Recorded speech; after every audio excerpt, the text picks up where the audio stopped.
നിലവിലെ എക്സിറ്റ് പോളുകൾ അനുസരിച്ച് എൻഡിഎയുടെ നേതൃത്വത്തിലുള്ള സർക്കാർ അധികാരത്തിലേക്ക് എത്തുന്നു. നരേന്ദ്രമോദി മൂന്നാമത് തവണയും ഇന്ത്യയുടെ പ്രധാനമന്ത്രിയാകുന്നു. എന്നാൽ നരേന്ദ്രമോദി പ്രധാനമന്ത്രിയാകുന്നതിനെ അംഗീകരിക്കില്ല എന്ന് പ്രതിപക്ഷ കക്ഷികൾ പറയുന്നു. ഒരു ജനാധിപത്യ സംവിധാനത്തിൽ ഇത് ശരിയായ നിലപാടാണോ? ഇത് യഥാർത്ഥത്തിൽ ഇന്നലെ തുടങ്ങിയതല്ല. ഇന്നലെ പറഞ്ഞ സ്റ്റേറ്റ്മെൻറ്റാണ് സിനു പറഞ്ഞത്. പക്ഷേ നോക്കൂ, ഒരു മാസം മുമ്പ് തെരഞ്ഞെടുപ്പ് പ്രഖ്യാപിച്ചതിന് ശേഷം വളരെ പെട്ടെന്ന് സുപ്രീം കോടതിയിൽ EVM-നെ ചാലഞ്ച് ചെയ്തുകൊണ്ട് കേസുകൾ വരുന്നു. കഴിഞ്ഞ തെരഞ്ഞെടുപ്പ് കാലത്തും EVM-നെ ചാലഞ്ച് ചെയ്തു വന്നതാണ്. EVM-നെതിരായ ഹർജികളെല്ലാം സുപ്രീം കോടതി തള്ളി. അത് വീണ്ടും ഇത്തവണയും തെരഞ്ഞെടുപ്പിന് തൊട്ട് മുമ്പ് EVM-ൻ്റെ വിശ്വാസ്യത ചോദ്യം ചെയ്ത് വന്നു. ഇത്തവണ ആവശ്യപ്പെട്ടത് മുഴുവൻ VVPAT സ്ലിപ്പുകൾ വേണ്ടണം എന്നായിരുന്നു. മുഴുവൻ VVPAT സ്ലിപ്പുകൾ വേണ്ടണം എന്ന് പറഞ്ഞാൽ ബാലറ്റ് പേപ്പറിൽ വോട്ടിംഗ് നടത്തി അതെണ്ണതിന് തുല്യമാണ്. അത്രയും സമയമെടുക്കും. അപ്പോൾ എങ്ങനെയെങ്കിലും ഈ VVPAT എണ്ണുക എന്ന് പറഞ്ഞവരുടെ ആവശ്യം അവർ ഇൻഡയറക്റ്റായിട്ട് ആവശ്യപ്പെട്ടത് EVM മെഷീനുകൾ ഒഴിവാക്കണം എന്നുവെച്ചാൽ ബാലറ്റിലേക്ക് തിരിച്ചു പോകണം എന്നത് വളഞ്ഞ വഴിക്ക് പറയുകയാണ്. കൗണ്ടിങ് എന്ന് പറഞ്ഞാൽ ഈ സ്ലിപ്പ് എണ്ണി തീർക്കുക എന്ന് വെച്ചാൽ ബാലറ്റ് എണ്ണുന്നതിന് തുല്യമാണ്. അപ്പോൾ വളഞ്ഞ വഴിയിൽ അതിനെ അട്ടിമറിക്കാൻ അവിടെ നീക്കം ഉണ്ടാക്കി. പക്ഷേ ഇന്ത്യയിലെ പരമോന്നത നീതിപീഠം അതിനെ എതിർത്തു. അത് രസകരമായൊരു തമാശ, 2019 തെരഞ്ഞെടുപ്പ് സമയത്ത് ഇതേ ആവശ്യം ഉന്നയിച്ച് ഒരു ഹർജിയുമായി നമ്മുടെ ബംഗാളിലെ മറ്റേ തീപ്പൊരി ഉണ്ടല്ലോ, പാർലമെന്റിലെ പാസ്വേഡ് വരെ മെഹുവ 2019 ഒരു കേസ് EVM-നെതിരെ കൊടുത്തിരുന്നു. കേസ് കൊടുത്തു, പിന്നെ അവർ തിരിഞ്ഞു നോക്കിയില്ല. ഇക്കുറി ഈ തെരഞ്ഞെടുപ്പായപ്പോൾ 2024 തെരഞ്ഞെടുപ്പ് വന്നപ്പോൾ വീണ്ടും അതേ ഹർജി പൊടിതെട്ടിയെടുത്ത് വീണ്ടും സുപ്രീം കോടതിയിൽ വന്നു. കാരണം തെരഞ്ഞെടുപ്പ് വരുമ്പോൾ ഇവർക്ക് നിലവിളിക്കാനുള്ള ഒരു പേരാണ് EVM. നോക്കൂ, ഇന്ത്യയിലെ പല സംസ്ഥാനങ്ങൾ നമ്മുടെ തൊട്ടടുത്ത് കർണാടക കോൺഗ്രസ് ജയിച്ചു, EVM-നെ കുറിച്ച് പരാതിയില്ല, ഒരു കുഴപ്പമില്ല, നല്ലത്. എവിടെയൊക്കെ കോൺഗ്രസ് പാർട്ടി അല്ലെങ്കിൽ ഈ പറഞ്ഞ കുത്തുമുന്നണി ജയിക്കുന്നു അവിടെയൊക്കെ EVM ഓക്കെയാണ്. കേരളത്തിൽ ഇടതുപക്ഷം ജയിച്ചാലും സംസ്ഥാന ഇലക്ഷനിൽ LDF ജയിച്ചു, പാർലമെന്റിലേക്ക് ഭൂരിപക്ഷം സീറ്റുകൾ UDF-ന് കിട്ടി. രണ്ടു കൂട്ടർക്കും EVM-നെ കുറിച്ച് പരാതിയില്ല. അപ്പോൾ ഇങ്ങനെ വന്ന് EVM എന്ന് പറയുന്നത് കുഴപ്പമുള്ള എന്തോ ആണെന്നുള്ള ഒരു ഇമേജ് പൊതുവിൽ ക്രിയേറ്റ് ചെയ്യാൻ തെരഞ്ഞെടുപ്പ് തുടങ്ങുന്നതിന് മുമ്പേ ഇവർ ശ്രമിച്ചിരുന്നു. ഓർക്കുന്നുണ്ടല്ലോ, 2019 തെരഞ്ഞെടുപ്പിന് മുമ്പ് ഇന്ത്യയിലെ തെരഞ്ഞെടുപ്പ് കമ്മീഷൻ ആവശ്യപ്പെട്ടതാണ്, ചലഞ്ച് ചെയ്തു, നിങ്ങൾ വന്നിട്ട് എങ്ങനെയെങ്കിലും EVM-ൽ ഒരു അട്ടിമറി നടത്താൻ കഴിയുമെങ്കിൽ അത് തെളിയിക്കാൻ വരൂ എന്ന് പറഞ്ഞിട്ട് ആ വെല്ലുവിളി സ്വീകരിച്ച് ആരും ചെന്നില്ല. ആം ആദ്മി പാർട്ടിക്കാർ പറഞ്ഞു ഞങ്ങൾ വീട്ടിൽ കൊണ്ടുപോയിട്ട് ചെയ്യാന്ന് പറഞ്ഞു. അത് പറ്റില്ല, ഇവിടെ ഇരുന്നിട്ട് നിങ്ങൾക്ക് എങ്ങനെയെങ്കിലും അത് ഹാക്ക് ചെയ്യാൻ പറ്റുന്നെങ്കിൽ ഹാക്ക് ചെയ്തു എന്ന് കാണിക്കൂ എന്ന് പറഞ്ഞ പരീക്ഷണത്തിന് പോലും തയ്യാറാവാതെ ഇരുന്ന ആളുകൾ വീണ്ടും അതേ ആരോപണമായിട്ട് വന്നു. അതിനുശേഷം എന്താ പറഞ്ഞത്, പെർസെൻറ്റേജുകളുടെ കാര്യത്തിൽ സംശയം പറഞ്ഞു. ഇങ്ങനെ നിരന്തരം EVM വഴി ഇലക്ഷൻ നടന്നാൽ എന്തോ കുഴപ്പമാണെന്ന് സ്ഥാപിക്കാൻ വേണ്ടിയിട്ടുള്ള ഒരു വ്യാപകമായ ശ്രമം ഇക്കുറിയും നടന്നു. അതിനിടയ്ക്ക് രസകരമായ വേറൊരു കാര്യമുണ്ട്. രാഹുൽ ഗാന്ധി പറയുന്നു, ഇന്നലെയും രാഹുൽ ഗാന്ധി പറഞ്ഞിരിക്കുന്നു, എക്സിറ്റ് പോളെല്ലാം തെറ്റാണ്, ഞങ്ങൾക്ക് 295 സീറ്റുകൾ കിട്ടി. BJP കൃത്രിമമായി സൃഷ്ടിച്ചതാണ് EVM അല്ല ഈ പറഞ്ഞ എക്സിറ്റ് പോൾ. അതാവട്ടെ, ഞാൻ പറയുന്നതല്ല, എക്സിറ്റ് പോളുകൾ തെറ്റ്, ഞങ്ങൾ 295 സീറ്റുകൾ നേടി അധികാരത്തിൽ വരും. അപ്പോൾ EVM ശരിയാണെന്നല്ലേ രാഹുൽ ഗാന്ധി പറയുന്നത്? അപ്പോൾ ഇവർ പറയുന്നത് ജനങ്ങൾക്കിടയിൽ തെരഞ്ഞെടുപ്പ് പ്രക്രിയയെക്കുറിച്ച് അവിശ്വാസമുണ്ടാക്കുക, ഇതാണ് പ്രധാനപ്പെട്ട ലക്ഷ്യം. പരാജയം ഉറപ്പായിരിക്കെ ഞങ്ങൾ തോറ്റത് ജനങ്ങൾ വോട്ട് ചെയ്തിട്ടല്ല, മറിച്ച് EVM-ൽ കൃത്രിമത്വം കാട്ടിയത് കൊണ്ടാണെന്ന് പറയാം. രണ്ടാമത്തെ കാര്യം, ഏറ്റവും അപകടകരമായ ഒരു കാര്യമുണ്ട് തെരഞ്ഞെടുപ്പ് കമ്മീഷനെക്കുറിച്ച്. തെരഞ്ഞെടുപ്പ് കമ്മീഷൻ്റെ അവസ്ഥ എന്താ? ഇന്ത്യയിൽ ഉണ്ടായിരുന്നത് എക്കാലത്തും ഒരൊറ്റയാൾ മാത്രമായിരുന്നു തെരഞ്ഞെടുപ്പ് കമ്മീഷൻ. TN ശേഷനെ ഓർക്കൂ, ഗില്ലിനെ ഓർക്കൂ. ഇവരെല്ലാം ഏകാംഗ തെരഞ്ഞെടുപ്പ് കമ്മീഷനായിരുന്നു. ആ ഏകാംഗ തെരഞ്ഞെടുപ്പ് കമ്മീഷനെ ഇന്ദിരാഗാന്ധിയുടെ കാലത്താവട്ടെ രാജീവ് ഗാന്ധിയുടെ കാലത്താവട്ടെ നിയമിച്ചു കൊണ്ടിരുന്നത് പ്രധാനമന്ത്രിയായിരുന്നു. നരേന്ദ്രമോദിയുടെ കാലത്താണ് യഥാർത്ഥത്തിൽ ഒന്നിനു പകരം 3 അംഗങ്ങളുള്ള തെരഞ്ഞെടുപ്പ് കമ്മീഷനെങ്കിലും ഉണ്ടായി വരുന്നത്. അദ്ദേഹം മോദി സർക്കാർ അത് മുറുകെ പിടിക്കുകയും 3 പേരുള്ള തെരഞ്ഞെടുപ്പ് കമ്മീഷൻ, ഒരാൾക്ക് പകരം 3 പേരുള്ള കമ്മീഷനാണ് നരേന്ദ്രമോദിയുടെ കാലത്ത് ഉടനീളമുള്ളത്. ഒന്നാമത്തെ കാര്യം. പിന്നെ തെരഞ്ഞെടുപ്പ് കമ്മീഷനിലുള്ള കമ്മീഷണർമാരുടെ രാഷ്ട്രീയം. TN ശേഷൻ്റെ കാര്യം ആലോചിച്ച് നോക്കൂ. TN ശേഷൻ തെരഞ്ഞെടുപ്പ് കമ്മീഷണറായിരുന്നു. അദ്ദേഹമാണ് യഥാർത്ഥത്തിൽ ഇലക്ഷൻ കമ്മീഷണർ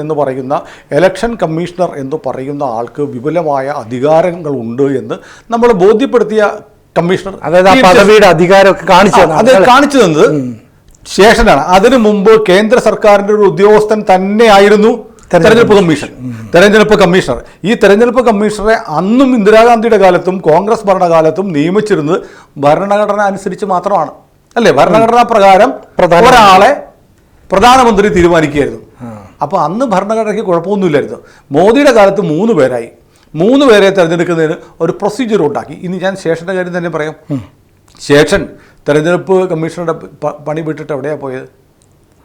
വാജ്പേയിക്കെതിരെ മത്സരിച്ചു, ഇലക്ഷൻ മത്സരിച്ചു. ഗില്ല് ഈ പറഞ്ഞതുപോലെ തെരഞ്ഞെടുപ്പ് മത്സരിച്ചു, മന്ത്രിയായി. അപ്പോൾ അദ്വാനിക്കും വാജ്പേയിക്കും എതിരെ മത്സരിച്ചിട്ടുള്ള തെരഞ്ഞെടുപ്പ് കമ്മീഷണർമാർ ഇന്ത്യയിൽ കോൺഗ്രസ് പാർട്ടിക്ക് ഉണ്ടായിട്ടുണ്ട്. ഈ ശേഷനെ കുറിച്ച് വേറൊരു ആരോപണം ഉണ്ടായിരുന്നു. അതായത് രാജീവ് ഗാന്ധി മരിച്ച സമയത്ത് ഈ പറയുന്ന രാജീവ് ഗാന്ധി മത്സരിക്കുന്ന ആ മണ്ഡലത്തിലെ തെരഞ്ഞെടുപ്പ് വേണമെങ്കിൽ മാറ്റിവെക്കാമായിരുന്നു. അതിന് പോലെ ഇന്ത്യയുടെ മൊത്തം തെരഞ്ഞെടുപ്പ് അതിന് ശേഷം മാറ്റിവെച്ചു. അതെ അതെ. അപ്പോൾ ഏകാംഗ കമ്മീഷൻ ആയതുകൊണ്ട് അനുകൂലമായ ഒരു തരംഗം ഉണ്ടാക്കി അതിൽ രാജീവ് ഗാന്ധിയുടെ മരണത്തിന് ശേഷം കോൺഗ്രസിന് അനുകൂലമായ ഒരു ട്രെൻഡ് ഉണ്ടാക്കാൻ വേണ്ടി ഇലക്ഷൻ കമ്മീഷണർ ഏക വ്യക്തിയായിരുന്നു കമ്മീഷണർ. അദ്ദേഹം ചെയ്ത ഒരു ചതിയുണ്ട്. ചതി പിന്നെ എന്തെങ്കിലും ഒരുപക്ഷെ തെരഞ്ഞെടുപ്പ് മാറ്റി വെച്ചില്ലായിരുന്നുവെങ്കിൽ എന്തായിരുന്നു ഇന്ത്യയുടെ രാഷ്ട്രീയ ചിത്രമൊന്നും നമുക്ക് ഇപ്പോൾ പറയാൻ പറ്റില്ല. ആ വേവ് സഹതാപ തരംഗത്തിൽ ഒരുപക്ഷെ കോൺഗ്രസ് തന്നെ വീണ്ടും അധികാരത്തിൽ വരുമായിരിക്കും. നമ്മുടെ വിഷയം അതല്ല. അപ്പം മുൻകാലങ്ങളിൽ ഉണ്ടായിരുന്നത് ഏകാംഗ തെരഞ്ഞെടുപ്പ് കമ്മീഷനായിരുന്നു ഉണ്ടായിരുന്നത്. അതിനെ രാഷ്ട്രീയമായി പ്രധാനമന്ത്രിയാണ് തീരുമാനിച്ചിരുന്നത്. അവർ പിന്നീട് കമ്മീഷണർ പദവി വിട്ടതിന് ശേഷം സജീവ രാഷ്ട്രീയത്തിലിറങ്ങി കേന്ദ്രമന്ത്രിമാർ വരെ ആയിട്ടുണ്ട്.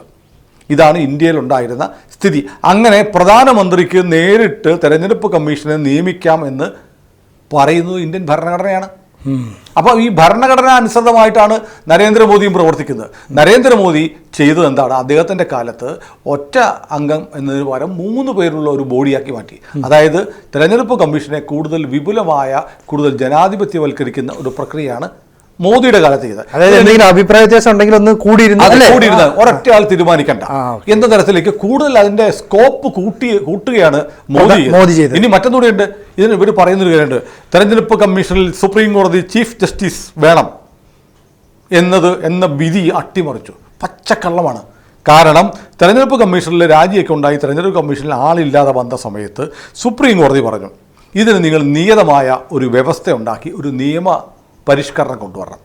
എന്നിട്ട് ഇത് സുതാര്യമായി കമ്മീഷൻ്റെ പ്രവർത്തനങ്ങൾ തടസ്സപ്പെടാത്ത തരത്തിൽ ഒരു കൂടുതൽ കൃത്യമായ ഒരു ഇലക്ഷൻ കമ്മീഷൻ ഉണ്ടാകുന്ന ഒരു നിയമനിർമ്മാണം ഗവൺമെൻറ് നടത്തണം. പാർലമെൻറ്റിൽ നിയമം കൊണ്ടുവരണം. അതുവരെ തൽക്കാലത്തേക്ക് പ്രധാനമന്ത്രിയും പ്രതിപക്ഷ നേതാവും സുപ്രീം കോടതി ചീഫ് ജസ്റ്റിസും ഇരിക്കുന്ന ബോഡി തെരഞ്ഞെടുപ്പ് കമ്മീഷണർമാരുടെ നിയമനങ്ങൾ നടത്തട്ടെ എന്നാണ് സുപ്രീം കോടതി പറഞ്ഞത്. അതായത് തൽക്കാലത്തേക്ക് ഏതുവരെ? പാർലമെന്റ് ഒരു നിയമം ഉണ്ടാക്കുന്നത് വരെ ചീഫ് ജസ്റ്റിസ് ഓഫ് ഇന്ത്യ കൂടി ഇരിക്കട്ടെ. ഒരു താൽക്കാലിക സംവിധാനം ഉണ്ടാക്കി സുപ്രീം കോടതി പറഞ്ഞതല്ലേ. സുപ്രീം കോടതിയുടെ വിധി അനുസരിച്ച് മോദി സർക്കാർ ബില്ല് കൊണ്ടുവന്നു. തെരഞ്ഞെടുപ്പ് കമ്മീഷനെ പുതുതായി നിയമിക്കാനുള്ള വ്യവസ്ഥകൾ ഉണ്ടാക്കി. പ്രധാനമന്ത്രി, പ്രതിപക്ഷ നേതാവ്, പ്രധാനമന്ത്രി നിശ്ചയിക്കുന്ന ഒരു മന്ത്രി, അത് അമിത്ഷായാണ്. ഇങ്ങനെ 3 പേരുള്ള ഒരു ബോഡി ആയിരിക്കും ഇന്ത്യൻ തെരഞ്ഞെടുപ്പ് കമ്മീഷൻ എന്നുള്ള നിയമം സുപ്രീം കോടതിയുടെ നിർദ്ദേശപ്രകാരം കൊണ്ടുവന്നു. അവിടെ ഇപ്പോൾ അവർ പറയുന്നത് അതിൽ ചീഫ് ജസ്റ്റിസ് ഇല്ല എന്നാണ്. അതിൽ ചീഫ് ജസ്റ്റിസിനെ നിയമിക്കാൻ സുപ്രീം കോടതി പറഞ്ഞിരുന്നില്ല. അതായത് ഈ നിയമം ഉണ്ടാവുന്നത് വരെ അപ്പോൾ കമ്മീഷൻ ഇല്ലല്ലോ. അതുകൊണ്ടൊരു താൽക്കാലിക സംവിധാനം എന്ന നിലയിൽ ഇങ്ങനെ വരട്ടെ, പിന്നെ ഗവൺമെൻറ് തീരുമാനിക്കട്ടെ എന്ന് പറഞ്ഞു. ഇനി സുപ്രീം കോടതി ചീഫ് ജസ്റ്റിസിന് തന്നെ ഇലക്ഷൻ കമ്മീഷനിൽ ഉണ്ടാവണം എന്നായിരുന്നു ആ കോടതി വിധിയെങ്കിൽ സുപ്രീം കോടതി അതിൽ ഇടപെട്ട് ആ നിയമനങ്ങൾ റദ്ദാക്കില്ലായിരുന്നു. ഉറപ്പായിട്ടും ഇവരാരും അതുമായി ബന്ധപ്പെട്ട് സുപ്രീം കോടതി വിധി അനുസരിച്ച് സുപ്രീം കോടതിയുടെ ചീഫ് ജസ്റ്റിസ് ഇല്ലാതെ തെരഞ്ഞെടുപ്പ് കമ്മീഷനെ നിയമിച്ചിരിക്കുന്നു, അത് റദ്ദാക്കണമെന്ന് ആവശ്യപ്പെട്ട് ഇവരാരും കോടതിയിലും പോയിട്ടില്ല, ചെയ്തിട്ടില്ല. പച്ചക്കള്ളം പറയുകയാണ്. ഓർക്കൂ, കഴിഞ്ഞ തെരഞ്ഞെടുപ്പ് 2019 തെരഞ്ഞെടുപ്പിന് തൊട്ട് മുമ്പ് എന്തൊക്കെ കഥയായിരുന്നു. ലോറി കയറ്റിക്കൊണ്ടുവന്നു EVM, അവിടുന്ന് പിടിക്കുന്നു, ഇവിടുന്ന് പിടിക്കുന്നു, ഫോട്ടോ, അങ്ങനെ വീഡിയോകളൊക്കെ പ്രചരിക്കുന്നു. പക്ഷേ ആ തെരഞ്ഞെടുപ്പ് കഴിഞ്ഞതിന് ശേഷം ഒരൊറ്റയാളും ഈ തെരഞ്ഞെടുപ്പിനെ ചോദ്യം ചെയ്ത് കോടതിയെ സമീപിച്ചില്ല. മഹുവ പോലും 2019 ഇലക്ഷൻ കമ്മീഷനെ ചോദ്യം ചെയ്ത് സുപ്രീം കോടതി ഒരു കടലാസ് കൊടുത്തിട്ട് പിന്നെ ആ വഴിക്ക് പോയിട്ടില്ല. പിന്നീട് 2024 അന്നത്തെ ഹർജി പൊടി തട്ടിയെടുത്ത് വിടുന്നത്. അതൊരു ഫോളോ അപ്പ് ഇല്ല. അപ്പോൾ ഇവർക്ക് വെറുതെ ആളുകൾക്ക് മുന്നിൽ എന്തോ ഒരു സംശയം ഉണ്ടാക്കാൻ വേണ്ടിയിട്ട് ഇങ്ങനെ കുറേ നറേറ്റീവ്സ് ഉണ്ടാക്കണം. ഇതാണ് സംഭവിക്കുന്നത്. ഇപ്പോൾ നമ്മുടെ ചില ആളുകളൊക്കെ ഇന്ത്യൻ തെരഞ്ഞെടുപ്പ് കമ്മീഷനെ ചാണക കമ്മീഷൻ എന്ന് വിളിച്ച് വീഡിയോ ചെയ്ത് കാശുണ്ടാക്കുന്ന വിദേശത്തിരിക്കുന്ന ചില ആളുകളുണ്ട്. ഇവരുടെയൊക്കെ OCI സ്റ്റാറ്റസ് ഉള്ളതുകൊണ്ടാണ് ഇവർക്ക് ഇതൊക്കെ ചെയ്യാൻ പറ്റുന്നത്. ഗവൺമെൻറ്, പുതിയ സർക്കാർ, ഇതൊക്കെ മോദി സർക്കാരാണ് വരുന്നതെങ്കിൽ ഈ തെരഞ്ഞെടുപ്പ് കമ്മീഷനെ ഉൾപ്പെടെ അപകീർത്തിപ്പെടുത്താൻ ഇങ്ങനെ നിരന്തരം കുരച്ചുകൊണ്ടിരിക്കുന്ന നായ്ക്കളെയൊക്കെ പൂട്ടാനുള്ള ഒരു സംവിധാനം ഉണ്ടാക്കുമെന്ന് കരുതുന്ന ഒരാളാണ് ഞാൻ. കാരണം തെരഞ്ഞെടുപ്പുകൾ വരും പോകും. ഈ തെരഞ്ഞെടുപ്പ് നടത്തുന്ന ഇലക്ഷൻ കമ്മീഷൻ പോലെയുള്ള ഒരു ബോഡിയുടെ വിശ്വാസ്യതയെ തച്ചു തകർക്കുന്ന തരത്തിലുള്ള രാഷ്ട്രീയ പ്രചാരണങ്ങൾ നടത്താൻ മടിയില്ലാത്ത ആളുകളാണ് മോദി ജയിച്ചാൽ ഞങ്ങൾ അംഗീകരിക്കില്ല എന്ന് പറയുന്നത്. എന്തൊരു ലോജിക്കാണ്. മുമ്പൊക്കെ ഏതൊരു രാഷ്ട്രീയ പാർട്ടിയും തെരഞ്ഞെടുപ്പിൽ മത്സരിക്കും, ഒരു കൂട്ടർ ജയിക്കും, ഒരു കൂട്ടർ തോൽക്കും. തോക്കുന്നവർ ജനഹിതം അംഗീകരിക്കും. ഇപ്പോൾ ഒരു പുതിയ തിയറി അവർ പറയുന്നത്, കഴിഞ്ഞ വർഷം മുതൽ പറയുന്നുണ്ട്, മോദിക്ക് ഇന്ത്യൻ ജനങ്ങളുടെ 45% പിന്തുണ മാത്രമേ ഉള്ളൂ. 55% ആളുകൾ മോദിക്കെതിരെ വോട്ട് ചെയ്തത്. അതുകൊണ്ട് എന്താ, ഇപ്പൊ കേരളത്തിൽ നോക്കൂ, കേരളത്തിൽ പിണറായി വിജയൻ ഭരിക്കുന്നു. UDF-നും BJP-ക്കും കിട്ടിയ വോട്ട് തമ്മി കൂട്ടിയ പിണറായി വിജയന്റെ സർക്കാരിന് കിട്ടിയതിനേക്കാൾ കൂടുതൽ വോട്ടുണ്ട്. പെർസെന്റേജ് നോക്കിയല്ലോ ഒരു സംസ്ഥാനത്തെ സർക്കാരിനെ തീരുമാനിക്കുന്നത്. ഏറ്റവും കൂടുതൽ MP-മാരെ കിട്ടുന്ന ആൾ ജയിക്കും. ഏറ്റവും കൂടുതൽ വോട്ട് ഒരു മണ്ഡലത്തിൽ ചിലപ്പോൾ ഒറ്റ വോട്ടായിരിക്കാം കിട്ടുന്ന ആൾ ജയിക്കും. ഇതാണ് നമ്മുടെ തെരഞ്ഞെടുപ്പ് പ്രക്രിയ. അതിന് പകരം മോദിക്ക് 45% പിന്തുണയുള്ളൂ, 55% മോദിക്കെതിരാണ്. അതുകൊണ്ട് മോദിക്ക് ഭരിക്കാൻ മാൻഡേറ്റ് ഇല്ല. ഇതെന്ത് നീതിയാണ്? ഇതെന്ത് ന്യായമാണ്? ഇതെന്ത് ജനാധിപത്യമാണ്? ഇത്തരം കാര്യങ്ങളാണ് നിരന്തരം ഇവർ പ്രചരിപ്പിച്ചുകൊണ്ടിരിക്കുന്നത്. ഞാൻ ഇന്നലെ സോഷ്യൽ മീഡിയയിൽ കണ്ട ഒരു കാര്യമുണ്ട്. കാരണം എനിക്ക് ഈ തെരഞ്ഞെടുപ്പിന്റെ ഫലം പുറത്തു വരാൻ നാളെ വരാനിരിക്കുകയാണ്. പക്ഷേ ഈ തെരഞ്ഞെടുപ്പ് ഫലം പുറത്തു വന്നതിന് ശേഷം ഇവർ ഈ ജനാധിപത്യ വിജയത്തെ ഏത് മോദിക്കാണ് ഉണ്ടാവുന്നെങ്കിൽ ആ വിജയത്തെ അട്ടിമറിക്കാൻ ഇവർ ശ്രമിക്കുമെന്നുള്ളത് 100% ഉറപ്പാണ്. കാരണം തുടക്കം ഇലക്ഷൻ ഒരു മാസം മുമ്പ് ഇവർ ആരംഭിച്ചു കഴിഞ്ഞു. ഇനിയിപ്പോൾ നോക്കൂ, കഴിഞ്ഞ ദിവസങ്ങളിൽ ഇന്നലെ ജയറാം രമേശ് ഒരു പ്രസ്താവന നടത്തുകയാണ്. അമിത്ഷാ 150ഓളം കളക്ടർമാരെ വിളിച്ചു. കളക്ടർമാരാണ് റിട്ടേണിംഗ് ഓഫീസർമാർ. ഫോണിൽ വിളിച്ചു. ഒന്ന്, അമിത്ഷായെ പോലെയുള്ള ഒരാൾ അത്ര വിഡ്ഢിയാണോ കളക്ടർമാരെ ഫോണിൽ വിളിച്ചിട്ട് നിർദ്ദേശങ്ങൾ കൊടുക്കാൻ? ആരെങ്കിലും ഒരാൾ ലീക്ക് ചെയ്താലോ? ഇനി മാത്രമല്ല, ഈ കളക്ടർമാർക്ക് എന്ത് ചെയ്യാൻ പറ്റും? എത്രയോ ആളുകളുടെ സാന്നിധ്യത്തിൽ മുദ്രയ്ക്ക് മേൽ മുദ്ര വെച്ച് സൂക്ഷിച്ചിരിക്കുന്ന പോളിംഗ് മെഷീനുകൾ കൗണ്ട് ചെയ്യുന്നതിൽ ഒരു കളക്ടർക്ക് ഒരു റോളും ഇല്ല. അദ്ദേഹം ഭരണാധികാരി എന്ന നിലയിൽ, റിട്ടേണിംഗ് ഓഫീസർ എന്ന നിലയിൽ ഒരു ജില്ലയിലെ മേൽനോട്ടം വഹിക്കുന്ന ആളാണ്. ഈ കളക്ടർമാരെ അമിത്ഷാ വിളിച്ചു എന്ന് ജയറാം രമേശ് പറഞ്ഞപ്പോൾ അത് അതീവ ഗൗരവത്തിലെടുത്ത് അതിന്റെ ഡീറ്റെയിൽസ് തരുമെന്ന് ഇലക്ഷൻ കമ്മീഷൻ പറഞ്ഞു. ഈ നിമിഷം വരെ ഇന്നലെ വൈകിട്ട്, അതായത് ഞായറാഴ്ച വൈകുന്നേരം 5 മണിക്കകം കൊടുക്കണം വിശദാംശങ്ങൾ, അതിന്റെ ഡീറ്റെയിൽസ് കൊടുക്കണം എന്ന് പറഞ്ഞിട്ട് ജയറാം രമേശിന് തിങ്കളാഴ്ച വൈകുന്നേരം 5 മണിയായിട്ടും അതിന് മറുപടിയില്ല. വെറുതെ ഫേക്ക് ആയിട്ട് ഓരോ നാരേറ്റീവ്സ് ഉണ്ടാക്കുകയാണ്. അമിത്ഷാ എല്ലാവരും വിളിച്ചിട്ടുണ്ട്. ഇതിങ്ങനെ ചില ആളുകളും ചില കേന്ദ്രങ്ങളും ചില ചാനലുകളും ഇങ്ങനെ പ്രചരിപ്പിച്ചുകൊണ്ടിരിക്കുക. അപ്പോൾ നമ്മുടെ തെരഞ്ഞെടുപ്പിൽ വോട്ട് ചെയ്ത ജനങ്ങളുടെ മാൻഡേറ്റ് വ്യാജമാണെന്ന് സ്ഥാപിക്കാനുള്ള ഒരു നടപടി ഇപ്പോഴേ തുടങ്ങിയിട്ടുണ്ട്. ഇനി മറ്റൊന്നുണ്ട്, നിങ്ങൾ വലിയ ആൾക്കൂട്ടങ്ങളായി പോളിംഗ് കൗണ്ടിംഗ് സ്റ്റേഷനുകൾ മുകളിൽ തടിച്ചുകൂടണം. ആൾക്കൂട്ടത്തിനോട് ആഹ്വാനം ചെയ്യുക. എന്നിട്ട് നിങ്ങൾ എന്ത് ചെയ്യണം? ഓരോ ബൂത്തിലും എണ്ണുമ്പോൾ അതിൻ്റെ കൂടെ നിൽക്കണം, സൂക്ഷ്മമായി നോക്കണം. ഒരു കുഴപ്പമില്ല, ഇതൊക്കെ പണ്ടും ചെയ്യുന്നതാണ്. അവരുടെ മുന്നിൽ വെച്ച് സീല് പൊട്ടിക്കുന്ന നോക്കണം. അങ്ങനെയാണ് ചെയ്തുകൊണ്ടിരിക്കുന്നത്. അങ്ങനെ തന്നെയാണ് ഇതുവരെ ചെയ്തുകൊണ്ടിരിക്കുന്നത്. എന്നിട്ട് എന്ത് പ്രശ്നങ്ങളുണ്ടായാലും നിങ്ങൾ തർക്കത്തിൽ ഇടപെടണം എന്ന് പറഞ്ഞാൽ ഓരോ നിസാര കാര്യത്തിലും ഒരു അസാധു വരുന്നു. അസാധു ഉണ്ടാവുകയാണെങ്കിൽ ഈ പോളിംഗ് EVM മെഷീനിൽ അസാധു സാധ്യതയില്ല, നോട്ടയാണ്. ഇപ്പൊ നോട്ടയുടെ കാര്യത്തിൽ പോലും നിങ്ങൾ തർക്കം ഉന്നയിക്കണം. അങ്ങനെ എങ്ങനെയൊക്കെ ഈ ഇലക്ഷൻ കൗണ്ടിംഗ് പ്രോസസ്സിനെ ലാഗ് ചെയ്യിക്കാമോ, അട്ടിമറിക്കാമോ അതൊക്കെ ചെയ്യണം. എന്നിട്ട് ഇലക്ഷൻ റിസൾട്ട് പുറത്തു വരാതിരിക്കണം. എന്തെങ്കിലുമൊക്കെ അകത്ത് കശപിശയോ തർക്കങ്ങളോ ഉണ്ടായാൽ ആ തർക്കത്തിന്റെ വിവരങ്ങൾ പുറത്തെത്തിച്ച് പുറത്തു കൂടി നിൽക്കുന്ന ആളുകളെ കൊണ്ട് കലാപം ഉണ്ടാക്കണം. അപ്പൊ ചെറിയ അവസരം കിട്ടി അതിനെ മാക്സിമം പർവ്വതീകരിച്ച് നാളെ ഈ വോട്ടെണ്ണൽ നടന്ന് നരേന്ദ്രമോദിക്ക് അനുകൂലമായി വോട്ട് ചെയ്യുന്ന ഒരു ഭൂരിപക്ഷം MP-മാരാണ് ഉണ്ടാവുന്നതെങ്കിൽ അവരുടെ വിജയം പ്രഖ്യാപിക്കാതിരിക്കാനുള്ള തടഞ്ഞു വെക്കണം, ഒരു കലാപം ഉണ്ടാക്കുക. ജനങ്ങളുടെ മാൻഡേറ്റിന്റെ കലാപം ഉണ്ടാക്കിയും അട്ടിമറിക്കാൻ ശ്രമിക്കണമെന്നാണ് ഇവരാവശ്യപ്പെടുന്നത്. ശരിക്കും പറഞ്ഞാൽ കലാപ ആഹ്വാനമാണ് നൽകുന്നത്. ഉറപ്പായിട്ടും അത് വ്യക്തമാക്കുന്ന, അതിന് ആഹ്വാനം ചെയ്യുന്ന മെസ്സേജുകൾ പല ഗ്രൂപ്പുകളിലും പോയിട്ടുണ്ട്. നിങ്ങൾ എന്നിട്ട് എന്ത് ചെയ്യണം? ഇങ്ങനെ പ്രശ്നങ്ങൾ കൗണ്ടിംഗ് സ്റ്റേഷനുകളിൽ ഇങ്ങനെ പ്രശ്നങ്ങൾ ഉണ്ടായിക്കൊണ്ടിരിക്കുമ്പോൾ നമ്മുടെ ആളുകൾ ഇത് സുപ്രീം കോടതിയുടെ ശ്രദ്ധയിൽപ്പെടുത്തും. അപ്പോൾ സുപ്രീം കോടതി, ഇവരുടെയൊക്കെ ധാരണ സുപ്രീം കോടതിയാണ് രാജ്യം ഭരിക്കുന്നത്.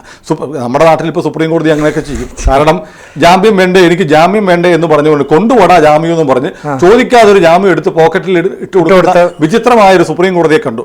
അത് അസാധാരണ നടപടിയാണെന്ന് അമിത്ഷാ പരസ്യമായി പറയുകയും ചെയ്തു. അങ്ങനെയൊക്കെ സുപ്രീം കോടതിയിൽ സമീപകാലത്ത് സംഭവിക്കുന്നുണ്ട്. അപ്പോൾ ഇവരുടെയൊക്കെ പ്രതീക്ഷ, കപിൽ സിബൽ മോദി സർക്കാരിൻ്റെയും BJP-യുടെയും ഏറ്റവും വലിയ വിമർശകനായ കപിൽ സിബൽ സുപ്രീം കോടതി അഭിഭാഷക അസോസിയേഷന്റെ പ്രസിഡന്റാണ്. അദ്ദേഹം പ്രസിഡന്റായി തെരഞ്ഞെടുക്കപ്പെട്ടു. അദ്ദേഹത്തെ സംബന്ധിച്ച് അദ്ദേഹത്തെ പോലെ വലിയ ഹിമവാനെ പോലെ നിൽക്കുന്ന വലിയ ഖ്യാതിയുള്ള വലിയ പ്രാഗൽഭ്യമുള്ള ഒരു വക്കീലിന് പോയിരിക്കേണ്ട പദവിയൊന്നുമല്ല സുപ്രീം കോടതി അഭിഭാഷക അസോസിയേഷൻ. പക്ഷേ അതിനൊരു കാരണമുണ്ട്, ഒരു പ്രിവിലേജ് ഉണ്ട്. സുപ്രീം കോടതി അഭിഭാഷക അസോസിയേഷൻ പ്രസിഡന്റിന് വേണമെങ്കിൽ അപ്പോയിൻമെൻ്റ് എടുത്ത് ഏതൊരു ജഡ്ജിയെയും ചീഫ് ജസ്റ്റിസിനെയും ഉൾപ്പെടെ എപ്പോൾ വേണമെങ്കിലും കാണാൻ പറ്റും. വേണമെങ്കിൽ നമ്മുടെ കോടതികൾ അതിനൊന്നും വഴങ്ങുന്നവരൊന്നുമല്ല. വേണമെങ്കിൽ ഇവരാലോചിക്കുന്ന അങ്ങനെ നമ്മുടെ ഒരാൾ ആ പൊസിഷനിൽ വന്നാൽ എന്തെങ്കിലും കാര്യങ്ങളിൽ കോടതികളെ നേരിട്ട് ചേംബറിൽ പോയി കണ്ട് ബ്രീഫ് ചെയ്യാൻ പറ്റും എന്ന് വരെ ആലോചിച്ചു കൂട്ടാൻ മടിയില്ലാത്തവരാണ് ഈ ജനാധിപത്യത്തിൻ്റെ ശത്രുക്കളായി നിൽക്കുന്നവർ. അവരിതെല്ലാം ചെയ്യും.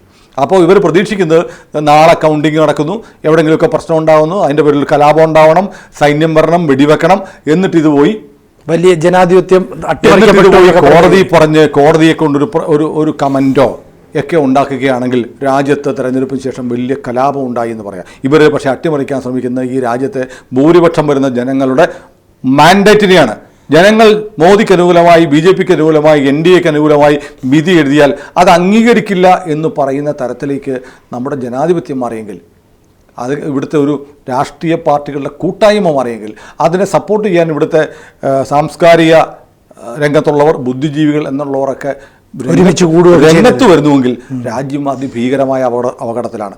എനിക്ക് ഇപ്പോൾ പല കേന്ദ്രങ്ങളും പറയുന്നുണ്ട്, ജൂൺ 4 ശേഷം മോദി അധികാരത്തിൽ വന്നാൽ ഇവർ കലാപം ഉണ്ടാക്കാൻ ശ്രമിക്കും.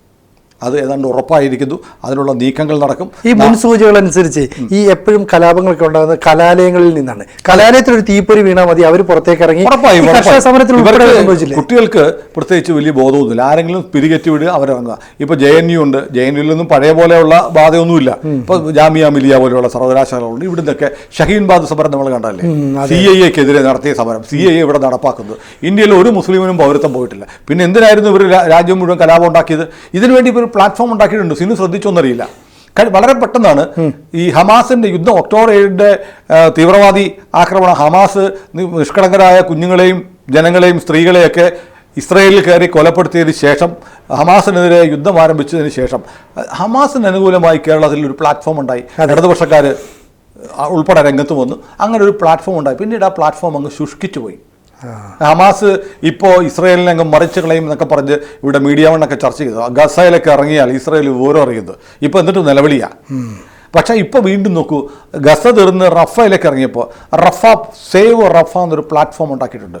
ഇത് ഈ തെരഞ്ഞെടുപ്പിന് തൊട്ട് മുമ്പ് ആക്ടിവിസ്റ്റുകൾ, ഇസ്ലാമിക ഫോഴ്സുകൾ, ഇടതുപക്ഷക്കാർ ഇങ്ങനെ റഫ എന്ന് പറഞ്ഞൊരു ക്യാമ്പയിൻ ഉണ്ടാക്കിയിരിക്കുന്നത് സംശയകരമാണ്. ഒരു പക്ഷേ ആ പ്ലാറ്റ്ഫോം ഉപയോഗിച്ച് ഈ തെരഞ്ഞെടുപ്പ് വിധിയെ അട്ടിമറിക്കാനുള്ള ഒരു നീക്കം നടത്താനും സാധ്യതയുണ്ട്. ഈ ഓൾ ഐസ് ഓൺ റഫ ഒരുപക്ഷെ ആ പ്ലാറ്റ്ഫോമിലായിരിക്കും ഒരുപക്ഷെ ജനാധിപത്യത്തെ അട്ടിമറിച്ച് നാളത്തെ തെരഞ്ഞെടുപ്പ് ഫലത്തെ അട്ടിമറിച്ച് മോദിയെ ഏതെങ്കിലും തരത്തിൽ അധികാരത്തിൽ വരുന്നത് തടയാനുള്ള ഒരു ആസൂത്രിത അന്താരാഷ്ട്ര ഗൂഢാലോചനയുടെ ഭാഗമായി രാജ്യദ്രോഹികൾ നടത്തുന്ന ഒരു കലാപം ഒരുപക്ഷെ നാളെ പൊട്ടി പുറപ്പെട്ടേക്കാം. ഇത് നമ്മൾ ഓരോരുത്തരെയും മാത്രമല്ല, ഈ രാജ്യത്തെ ആകെ ബാധിക്കുന്ന ഒരു പ്രശ്നമാണ്. കാരണം ജനങ്ങളുടെ മാൻഡേറ്റിനെ അട്ടിമറിച്ച് തോറ്റാലും ഞങ്ങൾ തോൽവി സമ്മതിക്കില്ല എന്ന് പറയുന്നത് രാജ്യത്തെ അരാജകത്വത്തിലേക്ക് നയിക്കും. ഏതായാലും ഇന്ത്യയിൽ സുസജ്ജമായ ഒരു സംവിധാനമുണ്ട്. ഇലക്ഷൻ കമ്മീഷൻ്റെ പക്കലാണ് കേന്ദ്ര സേനകളും പോലീസും ഉൾപ്പെടെയുള്ളവരുടെ നിയന്ത്രണം. അതുകൊണ്ട് ഇലക്ഷൻ കമ്മീഷനും ഇതൊക്കെ അറിയാം. പിന്നെ കേന്ദ്ര സർക്കാർ ഇപ്പോഴും ഈ ഒരു 10 വർഷത്തോളം രാജ്യം ഭരിച്ച ഒരു പ്രധാനമന്ത്രി, ശക്തനായ ഒരു ആഭ്യന്തരമന്ത്രി, അവർക്ക് ഈ കാര്യങ്ങൾ മുൻകൂട്ടി കാണാനിവിടെ കഴിയില്ല. ഉറപ്പായും ഇവർ പറയുന്നല്ലോ, ഇവരെയൊക്കെ വിറ്റ കാശ് ഇവരുടെ കയ്യിലുണ്ട്. കാരണം പ്രധാനമന്ത്രി പദത്തിൽ 10 വർഷം ഇരിക്കണമെങ്കിൽ നരേന്ദ്രമോദി ബുദ്ധിയില്ലാത്ത ആളൊന്നുമല്ല. ഇവരെക്കാളും വലിയ ബുദ്ധി ഉള്ളതുകൊണ്ടാണ് 10 വർഷം തുടർച്ചയായിരുന്നിട്ട് എല്ലാ എക്സിറ്റ് പോൾ ഫലങ്ങളും പറയുന്ന പോലെ അടുത്ത 5 വർഷം കൂടി അദ്ദേഹത്തിന് അധികാരത്തിൽ ഇരിക്കാൻ പറ്റുന്ന ഒരു രാഷ്ട്രീയ കാലാവസ്ഥ കേരളത്തിൽ ഇന്ത്യയിൽ ഉണ്ടാക്കിയെടുക്കാൻ കഴിഞ്ഞിട്ടുണ്ടെങ്കിൽ അത് അദ്ദേഹം അതിബുദ്ധിമാനായതുകൊണ്ടാണ്. അദ്ദേഹത്തിന് ബുദ്ധിയില്ല എന്നവർക്ക് കരുതുന്ന ഇവരാണ് ഭൂലോക പൊട്ടന്മാർ. അപ്പോൾ കേന്ദ്ര സർക്കാർ, ആഭ്യന്തര വകുപ്പ്, അജിത് ഡോവലിനെ പോലുള്ള ദേശീയ സുരക്ഷാ ഉപദേഷ്ടാവ് അടക്കമുള്ളവരുടെ കീഴിൽ രാജ്യത്തെ ഏജൻസികൾ ഇതൊക്കെ വാച്ച് ചെയ്യുന്നുണ്ട്. അപ്പോൾ വളരെ സുസജ്ജമാണ് അവരെന്നാണ് അർത്ഥം. ഉറപ്പായും അങ്ങനെ അനാർക്കിസം ഉണ്ടാവും. ഇത് സംബന്ധിച്ചുള്ള വിവരങ്ങളൊക്കെ കേന്ദ്ര ഏജൻസികൾക്കും അറിയാമല്ലോ. അപ്പോൾ അവരതിനുള്ള മറുകൃത്യം ചെയ്യുമായിരിക്കും. പക്ഷേ രക്തരൂക്ഷിതമായ ഒരു തെരഞ്ഞെടുപ്പ് ഇന്ത്യയിൽ നടന്നു എന്നുള്ള ഒരു ഇമേജ് ലോക രാജ്യങ്ങൾക്കിടയിൽ ഉണ്ടാക്കി നമ്മുടെ രാജ്യത്തെ തന്നെ അപകീർത്തിപ്പെടുത്താനും ഇടിച്ചു താഴ്ത്താനുള്ള ശ്രമമാണ്. കാരണം ആങ്ങളെ ചത്താലും നാത്തൂൻ്റെ കണ്ണീര് കണ്ടാൽ മതി എന്ന് പറയുന്നവരാണ് രാഹുൽ ഗാന്ധി മുതൽ പിണറായി വിജയൻ വരെയുള്ളവർ. ഇതാണ് നമ്മൾ നേരിടുന്ന ഏറ്റവും വലിയ വെല്ലുവിളി. നമ്മുടെ രാജ്യം തെരഞ്ഞെടുപ്പിന് ശേഷം തെരഞ്ഞെടുപ്പിൻ്റെ ഇലക്ഷൻ വോട്ടെടുപ്പിൻ്റെ കൗണ്ടിങ് ആരംഭിക്കുന്ന ദിവസം മുതൽ ഈ സർക്കാർ അധികാരത്തിലെത്തുന്ന വരെയുള്ള ആ പീരീഡ് വളരെ ക്രൂഷ്യലാണ്. രാജ്യത്ത് എന്തും സംഭവിക്കാം. നോക്കൂ, ഇന്നിപ്പോൾ ജമ്മു കാശ്മീരിൽ തീവ്രവാദികളും സൈന്യമായിട്ട് ഏറ്റുമുട്ടൽ ആരംഭിച്ചിട്ടുണ്ട്. യാദൃശ്യമാണെന്ന് കരുതാൻ പറ്റില്ല. ഇതെല്ലാം പ്ലാൻഡ് ആയിരിക്കാം. ഇനി കുറേ പലയിടത്തും ഇവർ ഭരിക്കുന്ന സ്ഥലം ചില സ്റ്റേറ്റുകളൊക്കെ ഉണ്ടല്ലോ, അവിടെയൊക്കെ ചിലപ്പം മുൻകൈ എടുത്ത് ചില കാര്യങ്ങൾ അങ്ങോട്ട് മാറ്റുക, രാജ്യത്ത് കലാപമാണെന്ന് പറയാം. ഡൽഹി കലാപകാലത്ത് നമ്മൾ കണ്ടതാണ്. ആ CAA പേരിലാണ് ഈ കലാപം മുഴുവൻ ഉണ്ടാക്കിയത്. അപ്പൊ അതുകൊണ്ട് ജനാധിപത്യത്തെ സ്നേഹിക്കുന്ന ജനാധിപത്യ വിശ്വാസികളെല്ലാം വലിയ ജാഗ്രത പുലർത്തേണ്ടുന്ന ഒരു ദിവസമാണ് ജൂൺ 4. ജൂൺ 4 തൊട്ടടുത്ത ദിവസങ്ങളിലും പുതിയ കേന്ദ്ര സർക്കാർ ഉണ്ടാവുന്നതുവരെ അതീവ ജാഗ്രതയോടെ ജനങ്ങൾ തയ്യാറായി നിൽക്കേണ്ടുന്ന ഒരു ഘട്ടം കൂടിയാണ്. എന്നുവെച്ചാൽ എല്ലാ കാര്യങ്ങളെയും ഒരു ഇരട്ട മനസ്സോടുകൂടി നമ്മൾ വീക്ഷിക്കുകയും ചെയ്യണം, അല്ലേ? തീർച്ചയായും. അപ്പോൾ രാജ്യം ഇതിനെയും അതിജീവിക്കും.